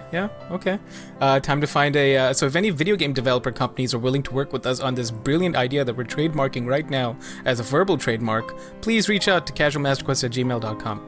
All right, so the game in question here specifically is called Subverse, which launched originally as a Kickstarter campaign, it blew away their goal as an adult-oriented Mass Effect style video game, and it blew away its. I don't know what the original goal was, and I only have the number in. I think I saw the number in pounds, but $100,000. $100,000. £100,000. So they got 1.7 almost. The goal was £100,000. They got 1.6 million, almost 1.7 million pounds. They're the highest backed video game Kickstarter in Kickstarter's history. And they are launching soon. I'm pretty sure the open beta starts up on the 28th of September. No, the closed beta to some of the higher tiers and stuff. It looks just a little bit over 2 million for people who are curious in the States. It looks very well done. They put out a trailer recently. And it's interesting because I'm not gonna out anybody, but some of us here aren't how do I say this, strangers to more smut style games. But what? Not talking about Honey Pop. But there are this game is interesting because it's focusing just as much on the hentai as much as it is on the actual gameplay elements. So they put out a recent developer update where there'll be phases where you can actually get into a ship and control it and engage in space combat and go around and explore the universe. And there's actual action elements. So they're trying to integrate it into everything. And I feel like I know they had some issues with Steam's policy on adult games, but these guys have seemed to not slipped right under the radar, but they are strongly listed as adult-only material on Steam. Chat, Subverse is on Steam. VR And release, their combat looked a little bit like XCOM. Too. XCOM, yeah. Yeah, like grid-based, turn-based. I mean, the combat and the graphic, awesome. That was one of the things I did while you guys were talking about Zelda. Is I was like, all right, I'll watch this trailer and see what it looks like. And I see that. I see that now. With a little lewd. Yeah, no, it's the standard, how do I say this, progression with some of the more adult-oriented games, usually coming out more from the Japanese developers. Usually you start off, like let's say it's a visual novel style, you'll encounter characters, build up relationships with them, and as you get to know them better, you'll start getting CG, which is, I think, character graphics unlocked. I think that's what it stands for, but we just, you just call them CG, that they'll get progressively lewd as you get more deep in your relationship with that character. It's so this game is probably going to act on some of those principles, but it's also going to incorporate as much combat as it can. Yeah. They even I have a couple fun at Mass Effect too. I have a couple of things I'm a little bothered by this. 3 different colored endings. Yes, Tyler. The first thing is it's all about waifus. There's no husbandos. Yes. That is kind of upsetting. I'm just saying. I mean that's fair. That's a fair concern, but then I feel like they're catering to a very specific audience. Okay. Fine. That's fine. They have a target audience. Yeah. Yeah. What are your other concerns? Everything just went black for me. Okay. Sorry. I really don't know how I feel about this because it looks like it's turning into a real-time strategy equivalent of Brutal Legend or something like that, with more boobs than ever. I'm looking at the stuff here like, your waifus aren't there just here to stand around and look pretty. These beauties come trained to kill, each with a completely unique set of abilities, along with adrenaline-fueled ultimate attacks, and you can find them on the next episode of Dragon Ball Z. And it's like, protect your waifus with a loyal army of lab-grown monsters. And it shows one monster's name is William Dildo Fingers. And it's like, this has a humor to it that, like, maybe if I was 14 to 16, this would be my ball game. But, I'm sorry, Nick, I've matured. No, to refresh what we were saying, if you like space waifus, and if you want a strategic game and a game where you can pilot a ship, but also get the space waifus, you should consider this game. So, may I just confirm something here and make sure I'm on the up and up with this game? Yeah. A total of a group of people paid $2 million fucking dollars because not only did they want to see space boobies, they wanted to make themselves work for it in a maybe mid-tier production game so they can see said space boobies. Like, they didn't just want space boobies, they wanted to make sure that they worked for it, and they paid a lot of money for that. Am I 58,000 people specifically, yes. Almost 59,000 people. Yeah. For those 59,000 people, I am glad for them. Nick, are you one of those people? I did not back it, no. Glenn, did you back it? No. Okay. I didn't even know there was such a thing as sex video games before just now. Oh, my sweet summer child. I was gonna say my poor baby. It's just not my. I don't know. It's not my. You say it's not your thing, but you just discovered it. I understand the allure. You're adverse to it. Like, you just saw it. You're a little scared. It's okay. It's like a mud bath. Like a mud's dirty, but once you start bathing in it, it's like, wow, it cleans out my pores. Wow. Anyways, so we don't know how much it's gonna go on sale for, but it is gonna launch by the end of the year. Looks like it. So yeah, just keep an eye out for that, chat. And everybody listening, I'm going into stream mode. Yeah, you are going into stream mode. Oh jeez, what are you doing to us? Yeah, just keep an eye out for that. It'll be on Steam. Subverse, Subverse. Just want to make sure that you know where to find it. You can Google it. Find it on Steam. Yeah. Nick, I'm surprised because you thought I'd be all in on this, but I'm actually horribly affronted by it. Like, no, not all in. I just thought you'd at least be interested in talking about it. I'm happy to talk a lot of shit about it, but maybe 2019 has changed me, but it just seems like this is not the time and age for something like this, not for something to be in the forefront. I mean, don't get me wrong, we've always gotten those kind of games from like Japan, every once in a while there's that one company who's like, they want them boobies. And it's like, cool, they got the supply.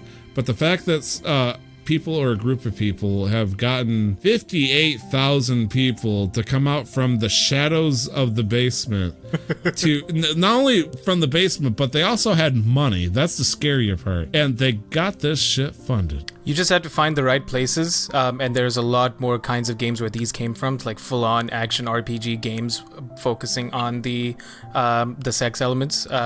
You just really have to know where to look, and it'd surprise you how many kinds of games there are. There are games about Vikings, there are games about mystical lands, there are magical space games. We live in a world. So that's we'll just leave it there for Subverse. Could I say one last thing? Yes. Do you know who else spent $2 million recently? No. Sony to update their media player to play virtual reality porn. Do you know who's not bragging about it? Sony. Yeah, because they're not a company that sullies their hands with games like these and are proud of it at least. I mean, it's not a matter of pride, because that's what, certain people would want to go for. They want to go for the shame angle on this. And, I'm not going to shame the people that want to do this, but I always appreciated the idea that this style game and all that stuff was always talk under the table, so to speak. Just the idea that it's being brought to the front of the damn store. Just this is the game of the year highlight. I think it's distasteful. I think it's breaking character. Okay. That's all I got to say. Okay. Tyler, do you want to lead us into this next topic here? This is our topic of the show. Absolutely. Glenn, how are you familiar with somebody called the company Riot? Oh, I've heard of them. Okay. Have you heard of Blizzard maybe? Yeah. How about Twitch? Mm-hmm. Okay. Do you know what these have all in common in today's news? Why don't you tell me about it, Tyler? Oh, Glenn, I'm glad you asked, buddy of mine. So apparently a lot of the co-founders of these companies decided that enough is enough. They wanted to finally rake in the big bucks. They want to get that Titanic movie money. They are wanting to make this into a multimedia on a level like never seen before. We haven't seen this kind of jump to go into a main platform. And I'm going to say it up front here. This is the news article. Video Game Network launches with $17 million in funding with a backing of Riot, Twitch, and Blizzard co-founders, which are some pretty big companies for this kind of front. We haven't seen, it's been so fucking long since video games have gone back to like national television over in the States. It's just not as big of a thing anymore. I mean, back in the day, we had G4 and all that stuff, but because it's been driven off either by bigwigs over in Hollywood or whatnot, it's mostly surfaced back over on the internet. When you think of video game stuff and news and whatnot, it's all internet based, but apparently people with a shit ton of money want to try to put it back on the big screen, figuratively. So we got a bunch of people teaming together with a large amount of money to make something that's going to be running under the it's called VENN, the Video Game Entertainment and News Network. And, I will say before you carry on, there is some precedence for this in the form of the Overwatch League, because lately they have collaborated with ESPN to showcase the games, and I feel like that might have been a test case. Good, that would be an excellent platform. They're trying to go for a channel that plays 24/7. Like, this is their channel. This is their I'm going to say Nickelodeon. I don't know why I picked that. This is their own ESPN channel network. Funnily enough, the Overwatch League games were broadcasted on Disney XD, some of them. That's interesting. What? Yeah, some of them were broadcasted on Disney XD. And it's owned by ESPN. Yeah, and if you've seen any of the games, either of you, I know like Overwatch may not necessarily be a big thing, but if you even caught like just a brief like just watching a little bit on the Twitch channel, the production quality is there. Like they're full on, the production quality is pretty good. They have official casters, they have translators, they have in between segments, in between games. They have like sports like team breakdowns, like any kind of like competitive esports. Big companies. Sponsorships with big companies, Toyota, Sour Patch Kids. Those are the only two that come to mind. BMW. Yeah, so there is some precedence with this on Blizzard's side, and it makes sense for Riot because of League of Legends and how often it's watched, and it makes sense for Twitch because they've been doing recently the biggest sponsorship, not biggest, but the more mainstream sponsorship they've done is with NFL and having certain Twitch broadcasters cast over the NFL games, like Tim the Tatman specifically. But now I'll leave it up to you. So Van, this network, if you will, it's been founded by a gentleman named Ben Cousin. I don't know how you want to pronounce that, but I mean, he's got the money, so he can, pronounce it however the fuck he wants. There's a quote from here that says that there's a huge, I'm going to say chasm. Is that okay? Is that right?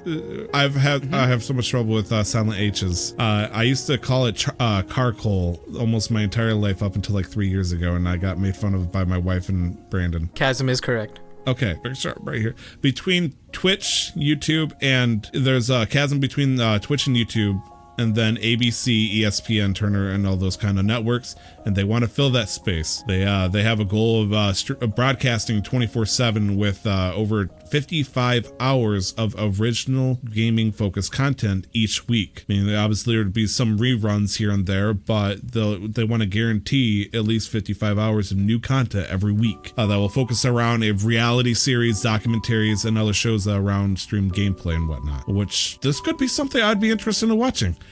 I mean, the only problem is though, would a person buy a full cable package for one show? I mean, people buy Netflix for the off though. Sure.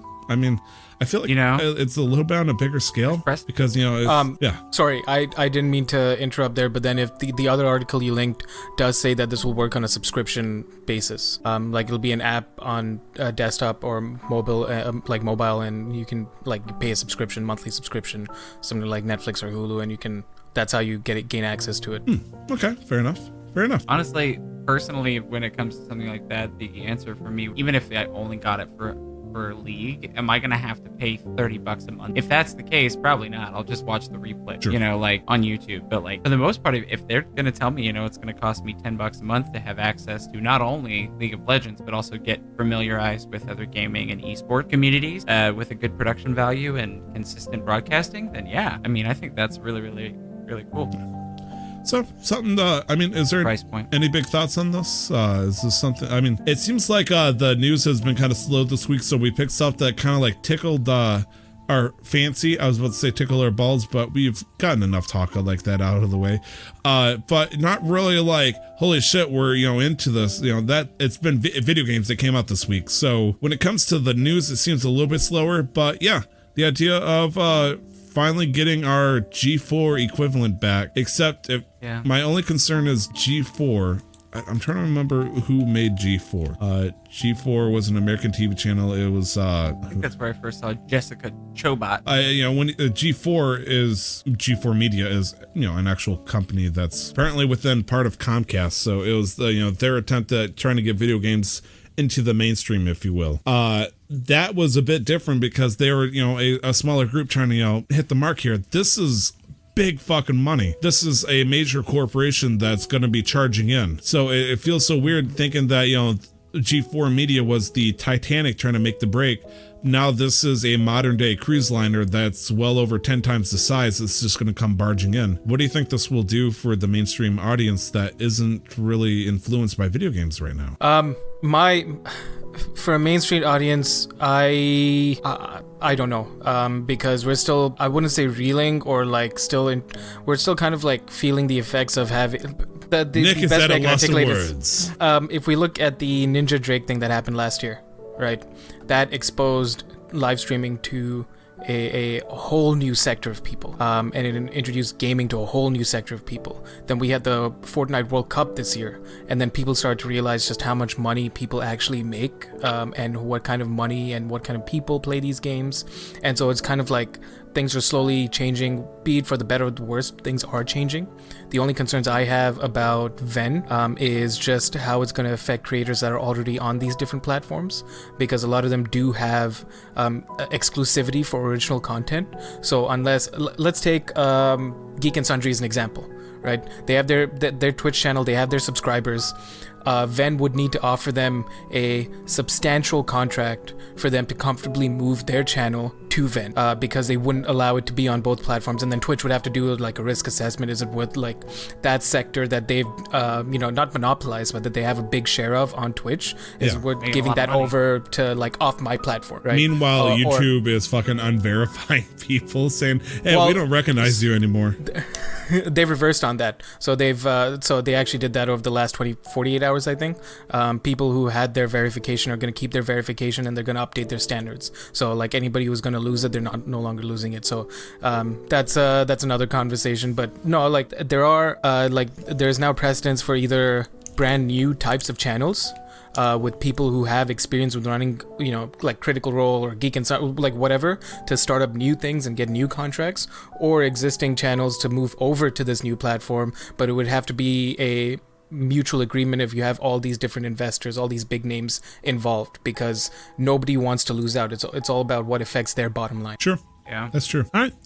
Glenn. I don't think Twitch would have invested as much as they did if they didn't foresee themselves making money on both sides of it. Like, they may lose some people on this side, but then they'll get more sponsorship dollars over here. So maybe they'll get exposed to more people, and even if they do lose a little money, I'm guessing they're hoping they, kind of like what you said with the Drake Ninja thing, they'll reach out to more people and in the long run make more money.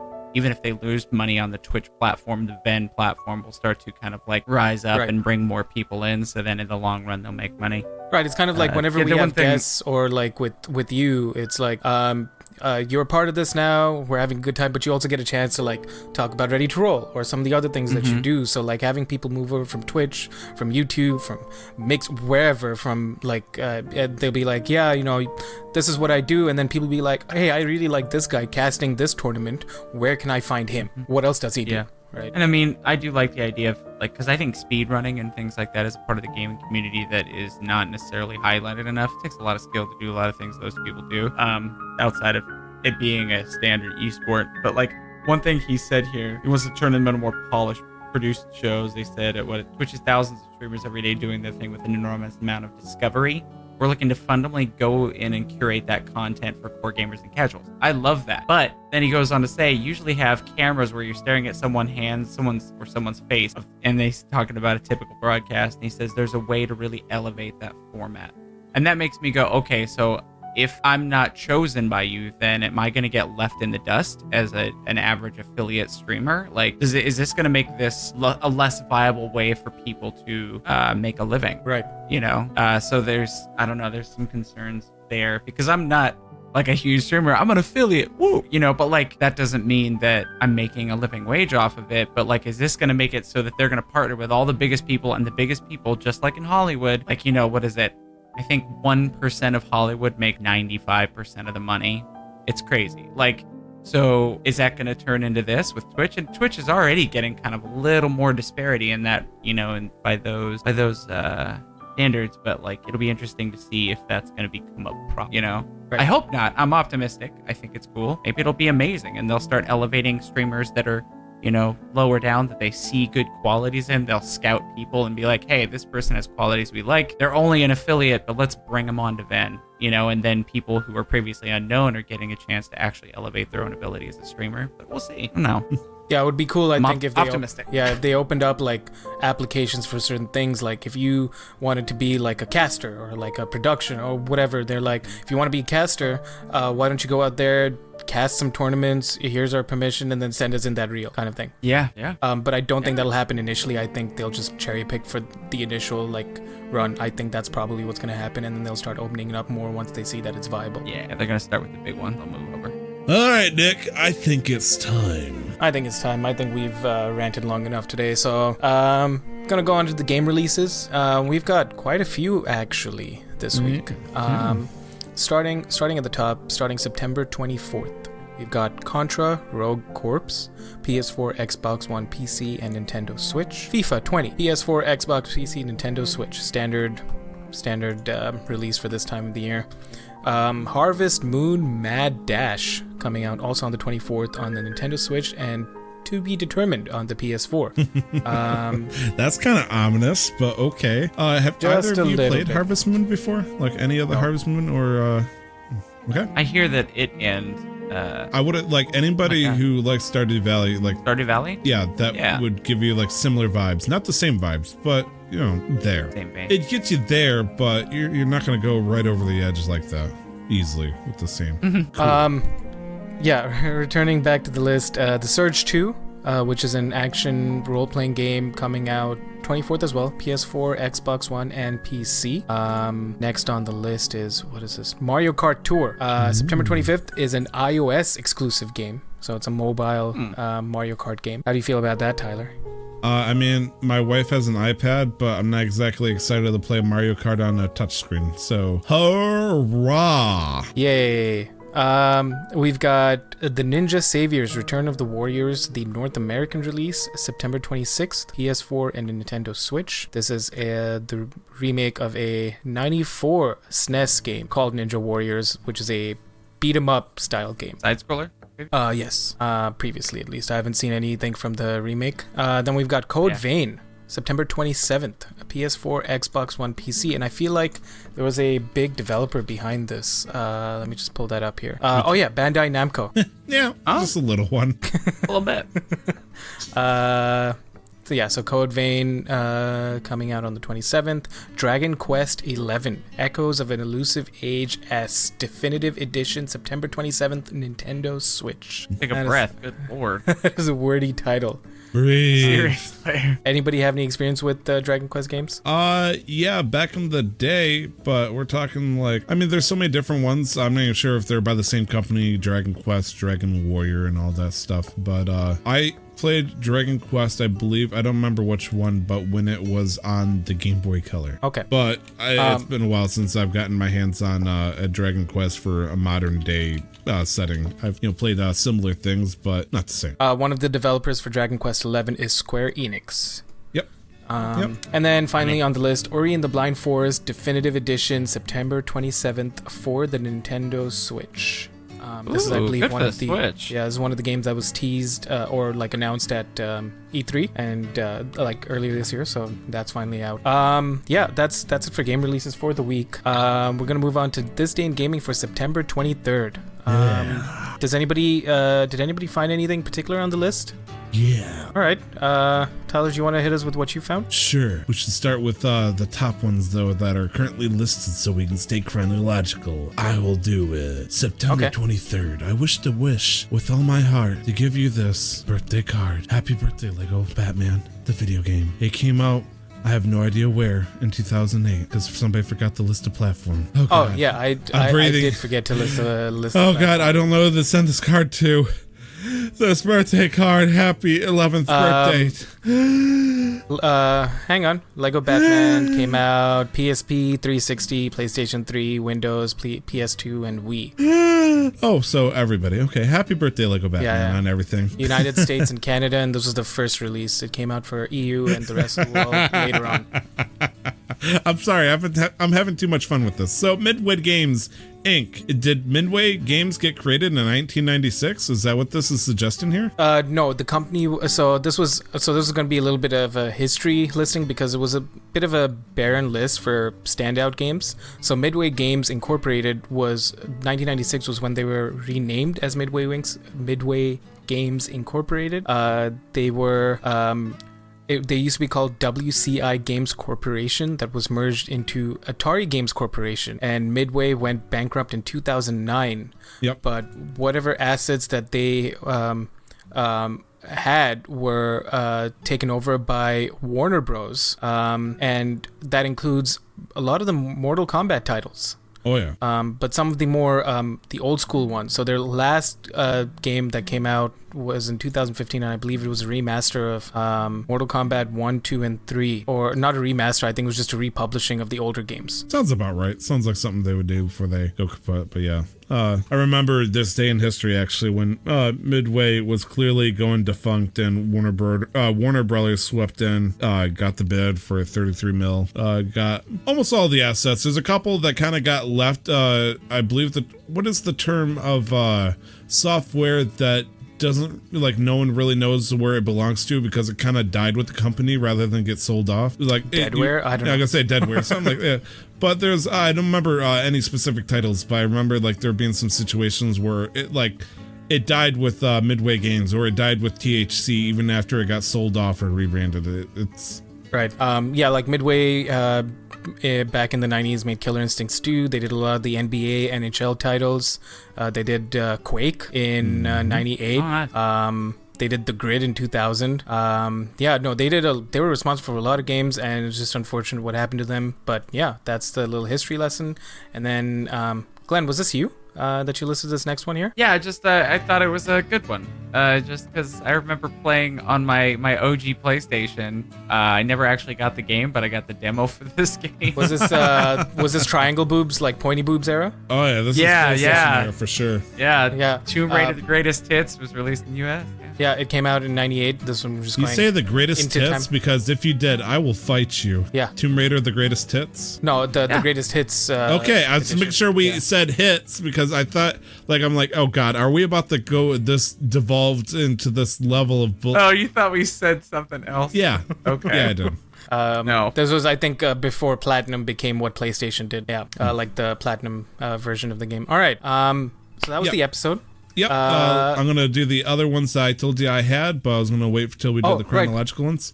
Two things. First one is happy 15th birthday, the Blackthorn, as it was released on the SNES. For those who don't know, Blackthorn is one of the first games Blizzard did before Warcraft thing. Yeah, let me try to talk. Okay. Blizzard made Blackthorn, one of its first games, if not the first. It came out on Windows and all that. And this was before Blizzard started exploring the idea of Warcraft as a concept. So, a predecessor, if you will. And Platform shooter came out for Game Boy Advance, Macintosh, the Sega 32X, Windows. Okay, cool.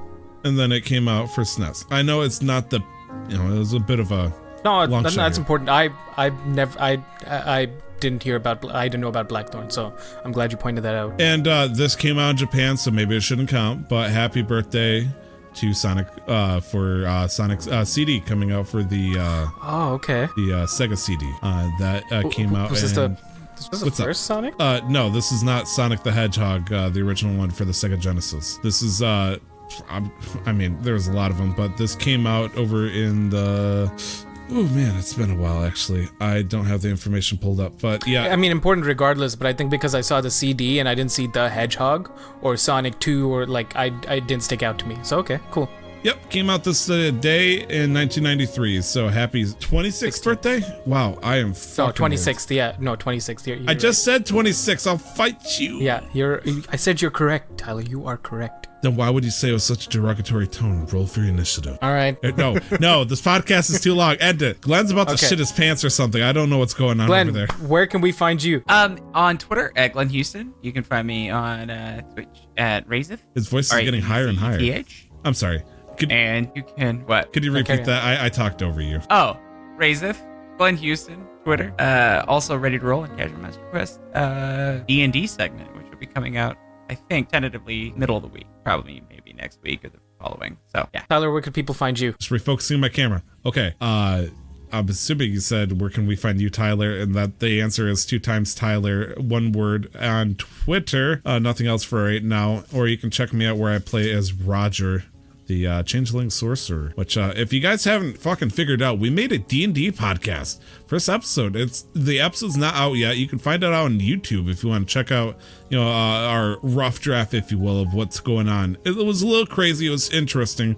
But right now, I'm looking at the team. Some people are hangry. Some people are tired. Some people have something going on that's really scary. And heat stroke is a terrible thing. Nick, where can we find you? You can find me on Twitch and Instagram at LR11. You can also find me on Twitter at LRThe11th, LRTHE11th. You can find the show, Casual Master Quest, on Twitter at MasterQuestPod. You can also email us at casualmasterquest@gmail.com. You can find us on Facebook and Instagram at Casual Master Quest. Just put it right in the search bar. And we're on Spotify, iTunes, Google Play, Stitcher, Luminary, anywhere you can find a podcast. We are probably there. Any last words before we end off here? Anything? I did want to say, Glenn, you were going to TwitchCon next week. Yes. If anybody is at TwitchCon, please don't be afraid to say hi. I'll have a big beard and I'll probably wear this hat just so I'm recognizable. Right. But beyond that, thank you very much for listening. This was episode 67 of Casual Master Quest. That was Tyler. I'm wet. That was Glenn. Enjoy the rest of your week. Thank you for listening, and don't forget to never stop the grind. Bye. Bye. That's what he said. That's the bye. The intro to the podcast, titled Casual Master Quest, was paid for and produced by the wonderful talent Revelries Music. You can find more of their work at soundcloud.com /Revelries Music, or just click on the link in the show descriptions. The background music is the album Top 50 Best Classical Piano Music by Brilliant Classics. You can find out more about Creative Commons at www.creativecommons.org/license/by/4.0.